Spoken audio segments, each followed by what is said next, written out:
When George Pullman died, his family was so terrified workers would dig him up and take revenge that they buried him in a lead-lined mahogany coffin, sealed it in concrete, lowered that into a hole with 18 more inches of concrete, then covered that with asphalt and steel rails, then more concrete. Why? He was one of the Gilded Age robber barons, kind of a contemporary to Rockefeller, Vanderbilt, and Carnegie, but not nearly as rich. If those guys are Musk, Bezos, and Zuckerberg, Pullman's more like Jeff Yass. He's rich, but not send Katy Perry to space rich. Pullman secured his bag by basically inventing first-class train travel. His sleeping cars were significantly cleaner, quieter, and comfier, and more expensive than anything else on the rails. By the year 1900, 100,000 people were riding in a Pullman car every day. But to thank the people who were making it all happen, the employees, Georgie did something messed up. He was, to quote Billie Eilish, "Food is such a powerful lil hoe." Sorry, wrong quote. He was a bad guy. A bad guy who took a lot from a lot of people, but gave us a long weekend. This is the story of George Pullman.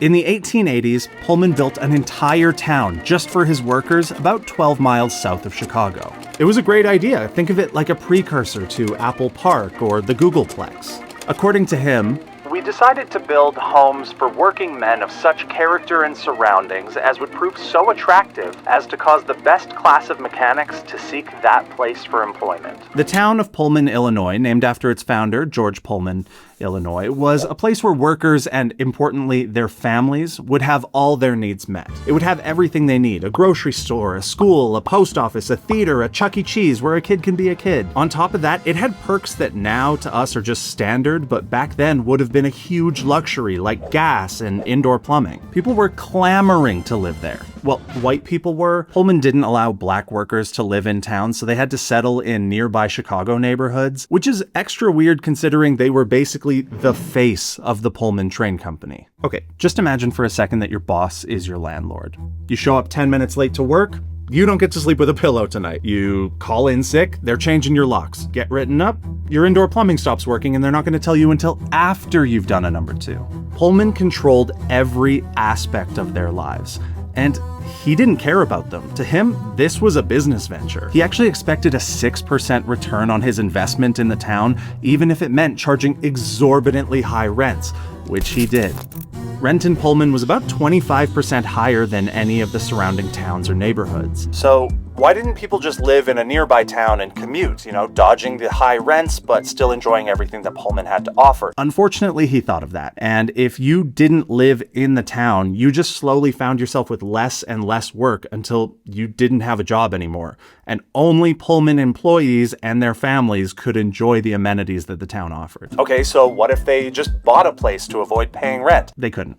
He didn't allow any of his employees to actually purchase the property. They were stuck renting forever. Think about how messed up this all is. George Pullman expected his workers to go to their jobs that made George Pullman money, then go to their homes that made George Pullman money, then spend their money on groceries and entertainment that also made George Pullman money. And to make things worse, remember that quote from earlier? There was actually more to it. "We also desired to exclude all baneful influences." So in the town that you had to live in, if you wanted to keep your terrible job where you come home at the end of a 12-hour workday 6 days a week covered in soot, if you wanted to unwind, you couldn't go to a bar with the boys or play poker with the boys or watch The Dark Knight Rises with the boys. Don't forget, this is Chicago in the late 1800s. For the next 30 or 40 years, this is probably going to be the best place in America to live if you like to drink and gamble. So he's taking away his employees' main hobbies. This wasn't enforced by the government or police, though. Pullman actually hired what he called spotters, but what we would call spies. They were just people who lived in the town and were paid to rat on their friends for any sort of baneful activities or any talk of unionizing, which was definitely not allowed. Which sucks, because there's nothing better than unionizing with the boys. The Chicago Tribune summed it up well. "There are variety and freedom on the outside. There are monotony and surveillance on the inside." And I don't know why they said it like that, but Pullman kept on trucking. People needed jobs, and the promise of gas and indoor plumbing I have to assume a lot of this had to do with the indoor plumbing. People kept moving there. But a life like that, a life full of control and paranoia and surveillance, couldn't survive forever. And in the 1890s, it all boiled over. At this time, the US was in a bad financial place, and it all led up to the Panic of 1893, the largest depression in US history before the Great Depression. Think of it as the Good Depression. The economy tanked, and to ensure profits remained high, Pullman slashed his workers' wages by 25%. And to ensure profits remained high, Pullman slashed groceries and rent by 0%. Once everything was paid up, workers were often left with just pennies on payday, which, if you ask my grandpa, is enough to afford like 17 Cokes, 33 chocolate bars, and a movie ticket, but that's just not enough to support yourself, let alone your family. And in May 1894, 4,000 Pullman employees walked out. Pretty soon after, Eugene V. Debs, the president of the American Railway Union and just a dead ringer for Mark Evan Jackson, joined the cause.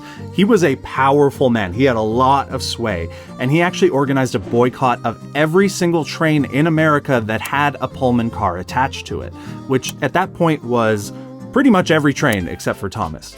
He was there on holiday. Within hours of the boycott beginning, 125,000 other American railway workers joined in. The train system ground to a halt.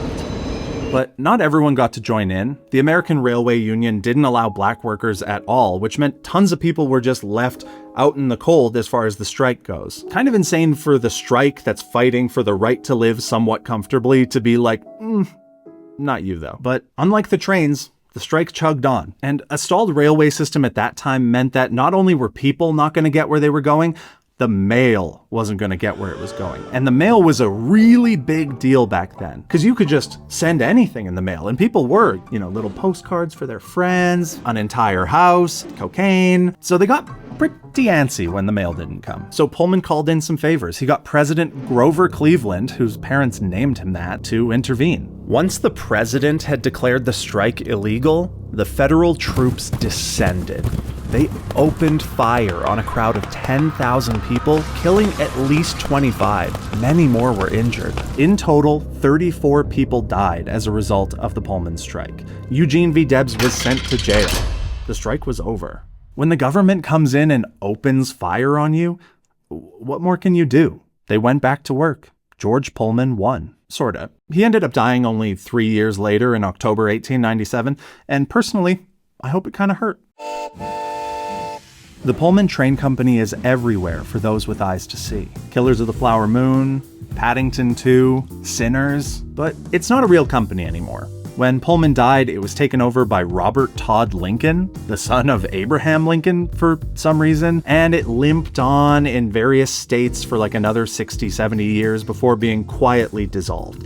It never really got past the whole government murders thing, and now most people don't know who George Pullman was, which is probably a good thing, and I'm sorry for ruining that for you. But even if you didn't know about him, the company, the strike, any of it, I'm sure you knew of some of the results of the strike, because it actually ended up leading to Labor Day, the 15th best holiday of the year. And it makes me happy to think that the legacy of a guy whose whole purpose was to make people work harder and more hours and more days was that everyone gets a day off every year. That's kind of perfect. The town of Pullman itself is still around. It actually just got absorbed into Chicago and is now a nice historical neighborhood there.